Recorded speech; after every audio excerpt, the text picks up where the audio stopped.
weligaa yalla haddaad aragto meel si yaroo degdega lagu leeyahay lacag baad ku helaysaa amaba haddaad waxaa samayso lacag kuusan baad helaysaa amaba haddaad intaa yaroon lacaga bixiso wax laga yaaba inaad waxaa ku guulaysato badanka maskaxda ku hay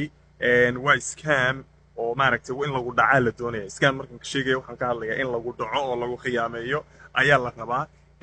badankana dadka waxay ku dhacdaa si degdega ama emergency ayaa loo weydiiyaa lacagta oo maaragtay lagu odhanayo oh haddaad waxaa hesho lacag intaa leg baad helaysaa ama waxaasaad samaynaysaa ama waxaasaad ku guulaysanaysaa dadkuna si yaroo fudud bay uga fikiraan idhahda okay malaha lacagtaa yar haddaad bixiso saasaad samayn lahayd marka maalinba wax yar baa lagugu maaweelinayaa ilaa iyo lacag kuusan lagaa qaadayo oo maaragtay wax badan lagaa faa'iidayo marka mawduucan waxaa ku keenay iminka haddaad u fiirsato adduunka meel walbood istaagtay iminka scam baa ka buuxa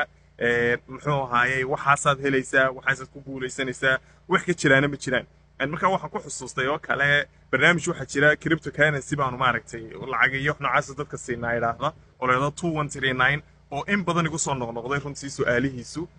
barnaamijka markaan u fiirsaday aan eegayna waa scam qoladaa samaysaa oo waxyaabaha aad ku garanaysa inuu scam yahayna waxaa ka mid ah inay ku odhanayaan lacag baanu ku siinaynaa maalin walba lacag intaa leg baad faa'iidaysaa aad ku guulaysanaysaa oo fixed ah marka $100 haddaad maalin walba haddaad bixiso oo kale maalin walba $10 baad helaysaa ama wax noocaasi ku odhanaya marka cryptocurrency waxaa laga hadlayana wax fixed ah ma jiraan amaba ma jiraan lacag